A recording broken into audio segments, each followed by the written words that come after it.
Tinggi-tinggi gunung Kinabalu, tinggi lagi sayang sama kamu.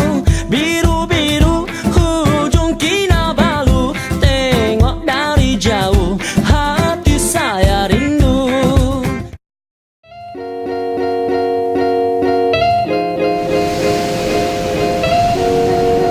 Sabah is a state of Malaysia and is located on the northern portion of Borneo Island. Its nickname is Negeri di Bawah Bayu.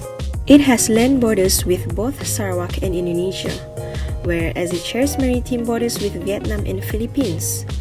Kota Kinabalu is the capital city of Sabah. The state is known for its astonishing geographical landscapes as well as for its biodiversity. The destination for the educational trip of batch 161 was Sabah. This educational trip aims to expose the students to the actual challenges in future, especially in the marine science field. It also aims to inspire the students in planning their career in the future.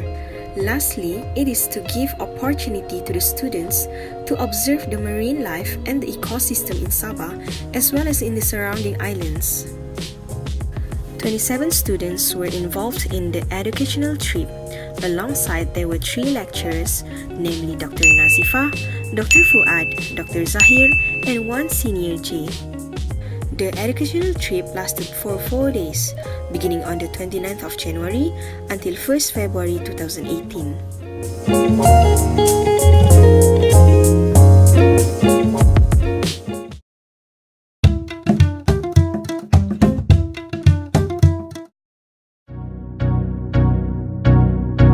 On the first day of the educational trip, all of the activities were done within the city of Kota Kinabalu. To be specific, in UMS. UMS stands for University Malaysia Sabah and was established on 24th November 1994 as a public university. The university has an area of 999 acres. This campus is the main campus. In addition to that, the campus is well known by foreigners for their breathtaking sunset views. Within UMS, there is a Center of Excellence named as the Borneo Marine Research Institute. The institute was established in the year 1995 with an aim of promoting education, research, and training in aquaculture, marine conservation, and sustainable development of marine resources. We then entered the UMS Aquarium and Marine Museum, which is a state-of-the-art museum. The facilities are one of the best facilities on the Borneo Island. Some of its other facilities include the freestanding exhibition tanks, live open water reef exhibition center, mangrove walk, and the multimedia interactive information kiosk. The last stop was to the fish hatchery of UMS.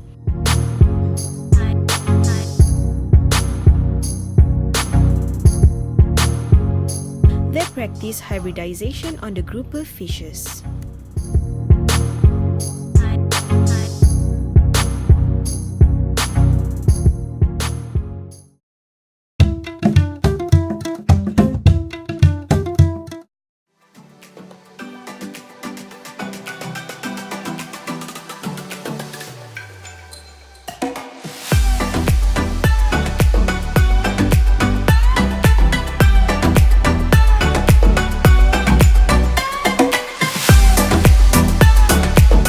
Abdul Rahman Park is a cluster of islands which consist of Pulau Gaya, Pulau Sapi, Pulau Manukan, Pulau Mamutik, and Pulau Suluk.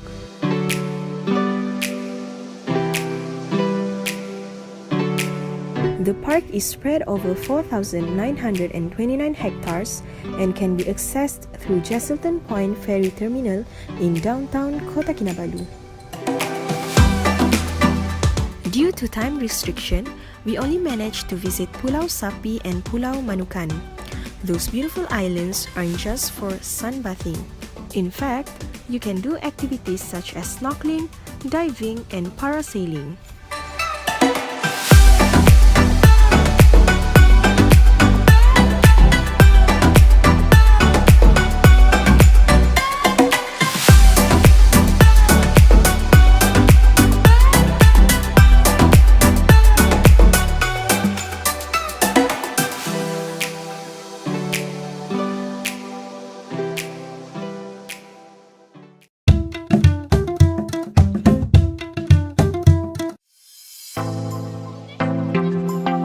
On day 3, activities were held at Kota Kinabalu Wetland and at the Sabah Museum. The Kota Kinabalu Wetland is a mangrove forest with an area of 24 hectares. It is used for the purpose of conservation, education, recreation, tourism, and research. It was formerly known as Kota Kinabalu City Bird Sanctuary, which was designated as a bird sanctuary in September 1996 by the Sabah government.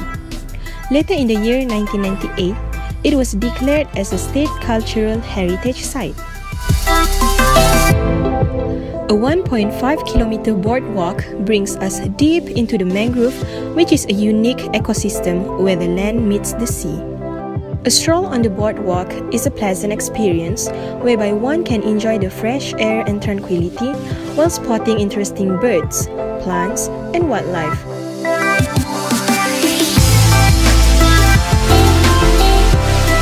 Here, we were able to identify 4 types of mangroves, namely Avicennia, Bulgara, Rhizophora, and Sonaritia. Another interesting attraction here is a chicken coop, which functions as an indicator to monitor the potentially spreadable diseases caused by the migratory birds.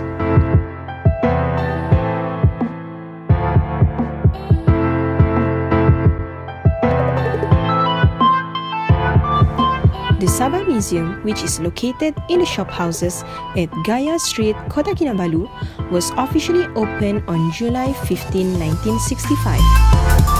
It comprises of 5 parts: the main building, Science and Education Center, Heritage Village, Sabah Art Gallery, and Museum of Islamic Civilization.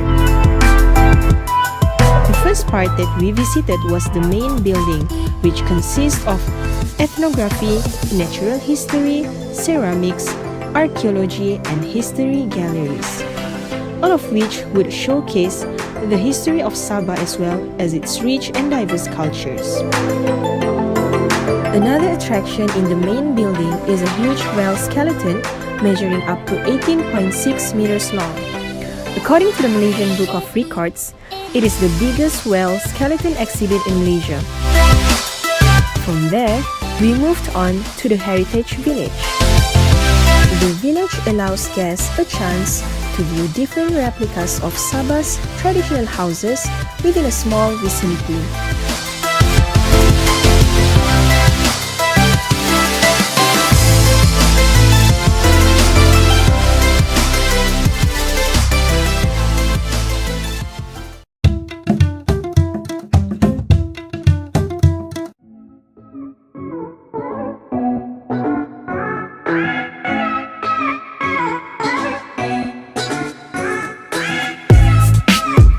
On the 4th day, the last destination was to Mount Kinabalu and Kundasang.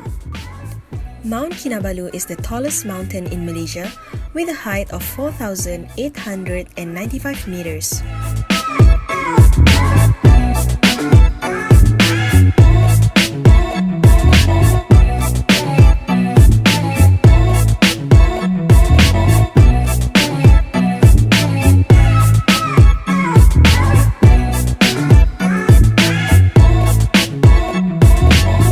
Usually, tourists would hike there, but we went for sightseeing as to enjoy the beautiful scenery that Sabah has to offer. We strolled around and some of us got the chance to feed squirrels that live around the forest near the entrance.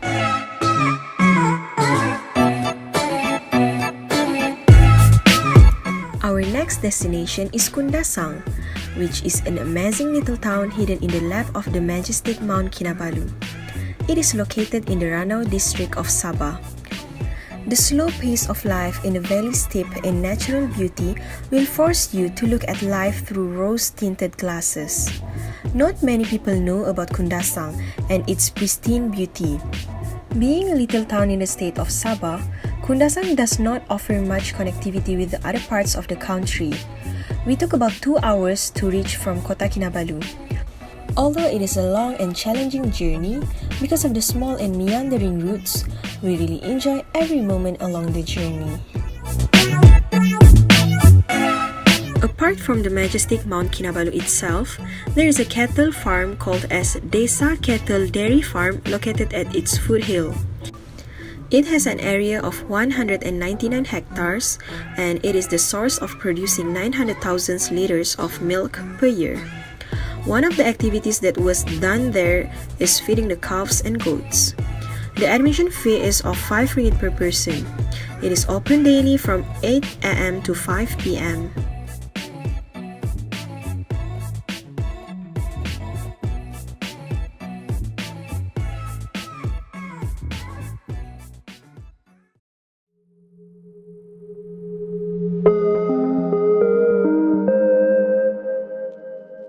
From this educational trip, we were able to strengthen our understanding pertaining to the course and were also able to gain new knowledge and experience. We observed the natural environment firsthand and were able to interact with it. In the Noble Quran, it has been stated that we are to travel to learn from visiting new places and to study the sciences of evolution. The concerned two verses are, "Say, O Muhammad, travel through the land and observe how he began creation, then Allah will produce the final creation. Indeed, Allah over all things is competent." And, "So have they not traveled through the earth and have hearts by which to reason and ears by which to hear? For indeed, it is not eyes that are blinded, but blinded are the hearts which are within the breast." We were truly inspired by this trip and we hope that more trips as such are organized.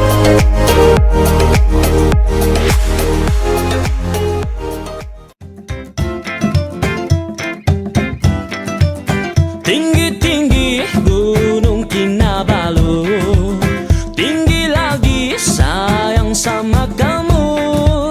Biru-biru ujung Kinabalu, tengok dari jauh hati saya rindu.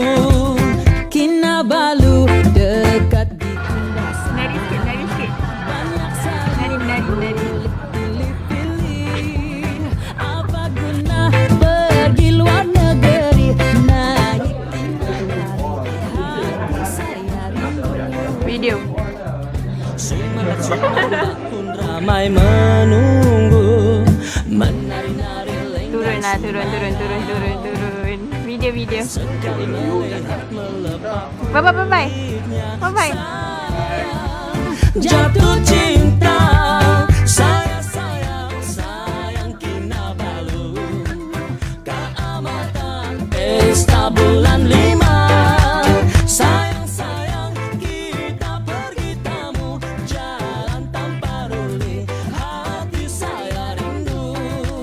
Sayang Kinabalu, Kinabalu. Sayang Kinabalu, sayang Kinabalu, Kinabalu. Sayang Kinabalu,